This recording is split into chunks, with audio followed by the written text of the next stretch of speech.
Presiden dikasih kewenangan prerogatif itu bukan berarti bisa kemudian kayang, koprol, rol depan, rol belakang tanpa akuntabilitas. Harus ada rasio legisnya, harus ada penggunaan kewenangan sesuai dengan prinsip-prinsip negara hukum. Yang pertama, amnesti tadi clear sekali ya, Mas Uceng sampaikan, dari sisi sejarah itu digunakan untuk menyatukan bangsa yang berada di ambang perpecahan karena perbedaan politik antara mulai dari pemerintah pusat dengan aktor-aktor di daerah atau faksi-faksi politik. Begitu juga sebenarnya abolisi, yang membedakan cuma satu. Abolisi itu ongoing proses pidananya, amnesti sudah ingkrah. Kalau kita baca kepres-kepres pemberian amnesti dan abolisi, itu ada di sana klausul atau setidak-tidaknya konsideran yang bisa dipahami oleh publik. Apa alasan pemberian amnesti atau abolisinya? Teman-teman boleh cek misalnya ya, amnesti atau abolisi yang banyak diberikan kepada para pejuang Papua, itu di sana biasanya ada klausul untuk kembali ke pangkuan Ibu Pertiwi. Teman-teman baca, tidak harus punya latar belakang ilmu hukum, paham. Nah, kembali ke pangkuan koalisi. Nah, bedanya itu yang satu kembali ke pangkuan Ibu Pertiwi, yang satu kembali ke pangkuan koalisi. Memuja setinggi apapun presiden kalian, presiden saya, presiden kita semua, ibu bapak harus tahu kalau mau mendukung presiden apa alasan yang menjadi dasar pemberian amnesti dan abolisi ini. Jadi ibu bapak nanti berpendapat di sini, kita silakan, ibu bapak harus sampaikan dulu kepada kita semua apa alasannya sehingga kita bisa menerima. Kita menerima atau menolak itu kan pakai alasan.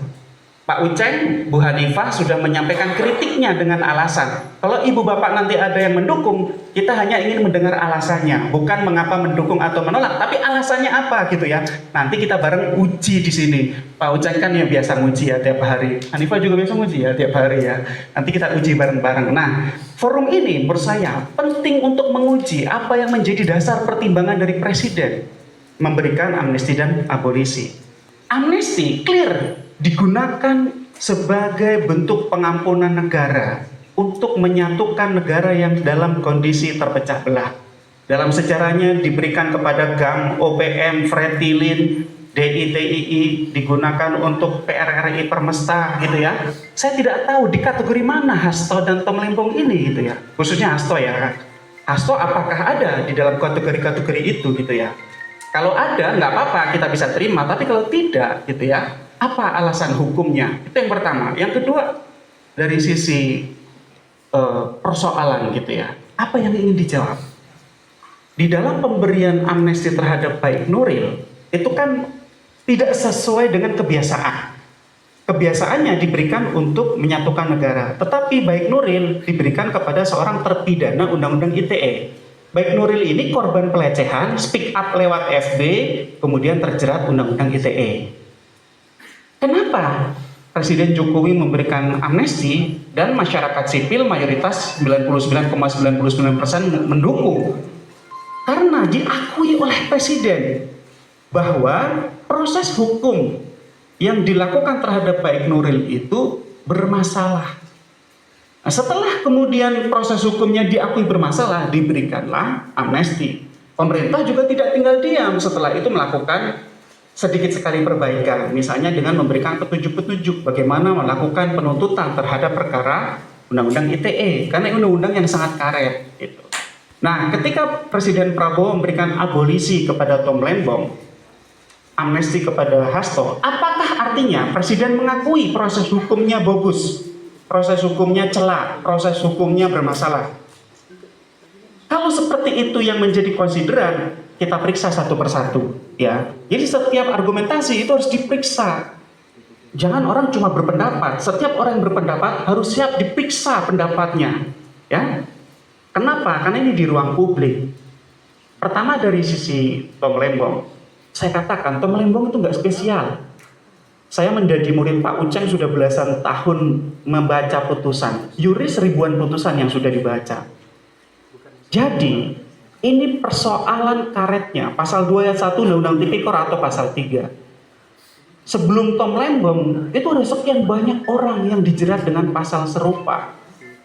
dalam kondisi yang berbeda-beda, tingkat kesalahannya juga berbeda-beda. Publik mungkin masih ingat ada kasus Hot Asinababan, Kukuh Kertasari, Bahtiar, di kasusnya Chevron bioremediasi, atau di kasus ini bukan satu yang spesial, di Tom Lembong dia baru kena, sudah dari dulu ada banyak orang kena seperti halnya Tom Lembong kena. Lantas apakah misalnya kalau dari perspektif Pukat, apakah Pukat setuju? Enggak, Pukat nggak setuju. Kenapa? Karena pasal 2 ayat 1 itu tidak mencantumkan kesalahan, ya, tidak mencantumkan tujuan, tidak mencantumkan maksud. Beda kalau pasal 3, teman-teman boleh sambil googling ya. Di pasal 3 itu kan dengan tujuan. Kalau dengan tujuan berarti dengan tujuan itu unsur kesalahannya harus dibuktikan. Tetapi pasal 2 ayat 1 meskipun tidak mencantumkan dengan tujuan, dengan maksud, secara asas itu harusnya semua orang sudah selesai.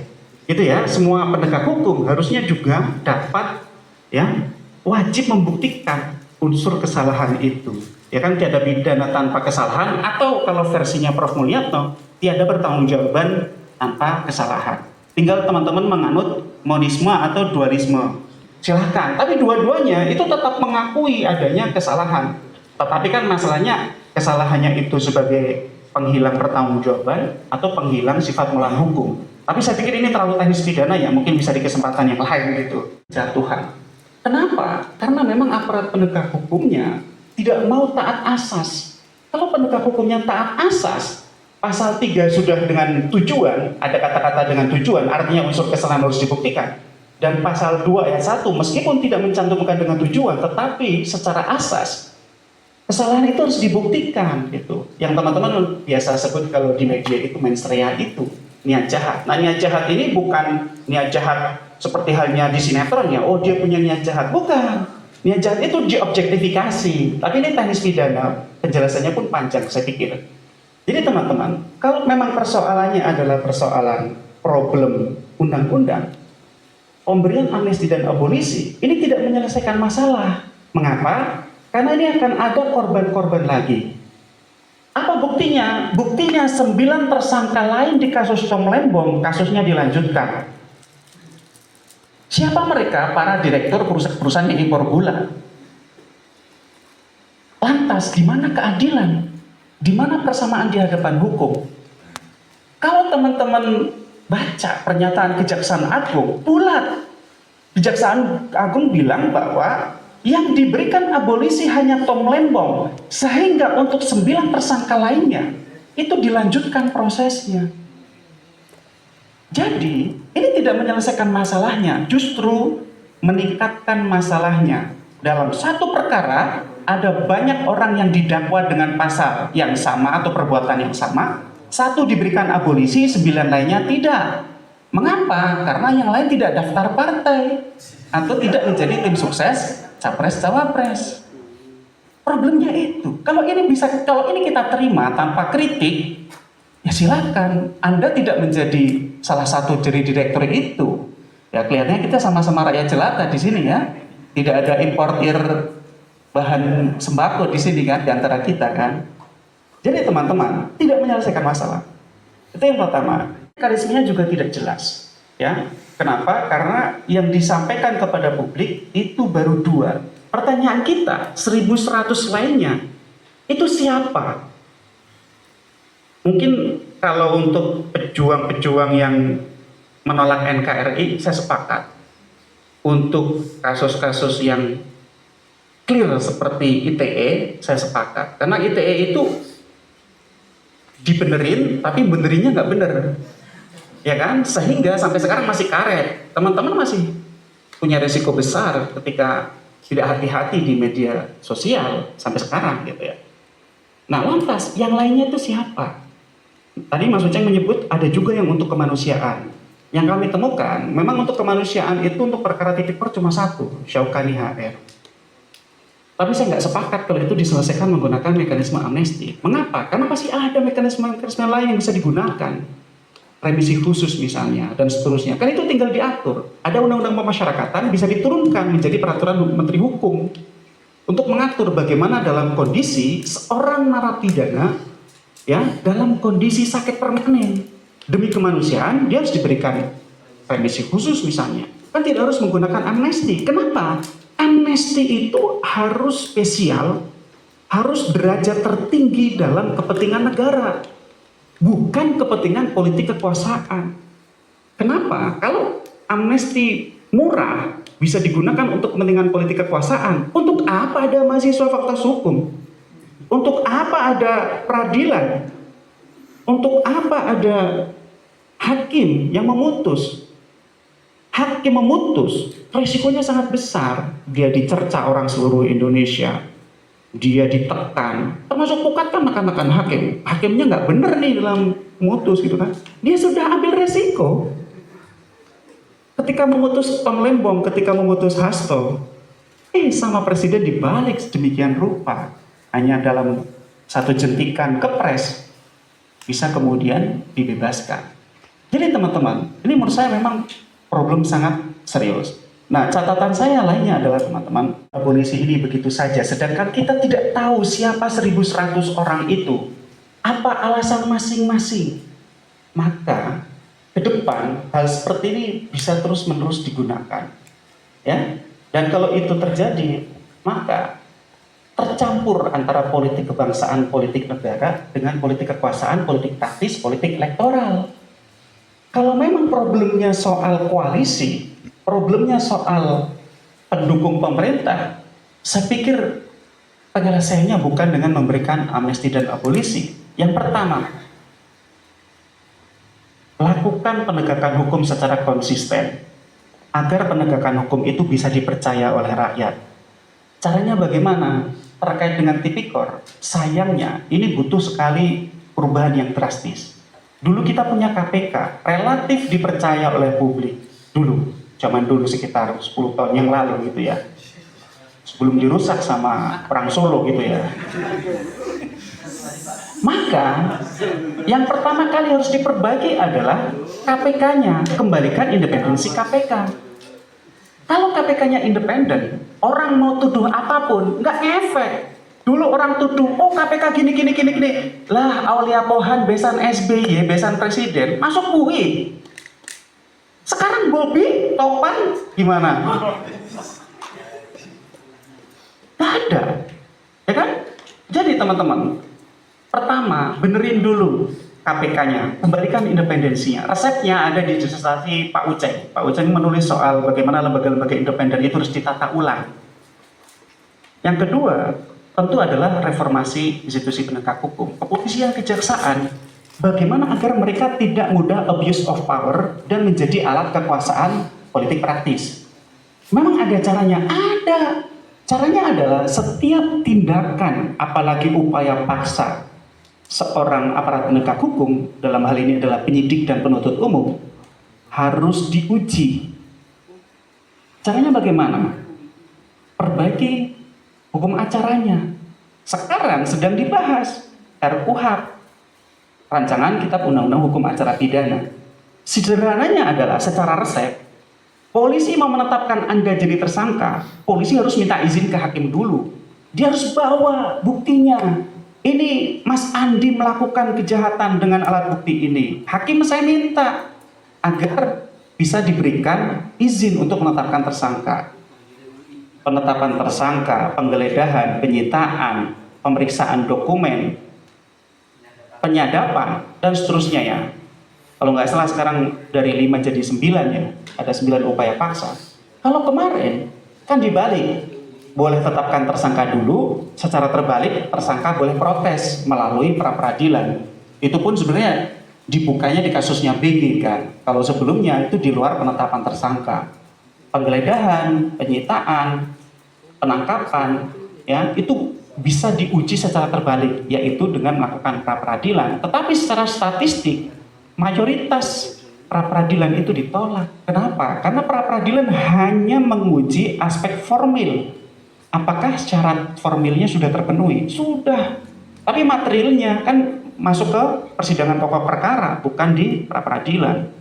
Nah, itu yang menurut saya menjadi resep. Terus kemudian ada kesamaan di hadapan hukum. Jangankan kasus-kasus lain. sesama tersangka di dalam satu kasus, terdakwa sekarang statusnya ya, yaitu Tom Lembong, itu saja terjadi disparitas. Artinya keadilan tercederai, itu kan?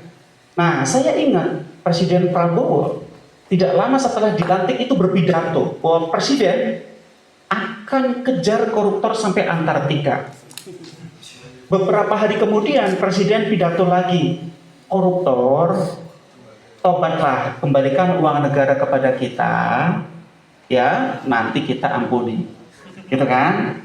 Terus beberapa hari kemudian Presiden pidato, akan saya bangun penjara di Nusa Kambangan, koruptor, atau di pulau terpencil lainnya.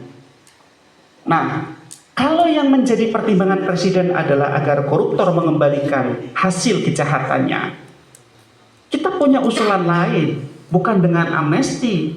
Caranya apa? Yang pertama, kriminalisasi illicit enrichment, pengayaan secara tidak wajar.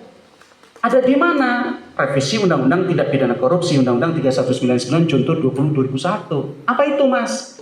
Semua orang yang punya harta benda tidak dapat dijelaskan asal-usulnya, dia harus disita untuk negara. Apakah itu tidak melanggar HAM, prinsip property rights? Iya, kalau prosedurnya tidak jelas. Tapi kalau prosedurnya jelas, orang punya hak untuk mengajukan perlawanan, keberatan, dan setiap tindakan dari aparat itu harus ada akuntabilitasnya, yaitu meminta persetujuan kepada hakim. Nah, ini yang selama ini nggak ada. APH kita, polisi jaksa, kewenangannya sangat besar, dengan mudahnya nangkep orang, nahan orang, dan seterusnya. Objektifikasi tindakan itu yang sangat lemah, yang harusnya itu ditanyakan kepada hakim. Kalau tanya hakim, nggak mudah orang itu dijadikan sebagai tersangka, diperas, dan seterusnya. Akan ada satu proses objektifikasi sehingga hasilnya bisa lebih objektif.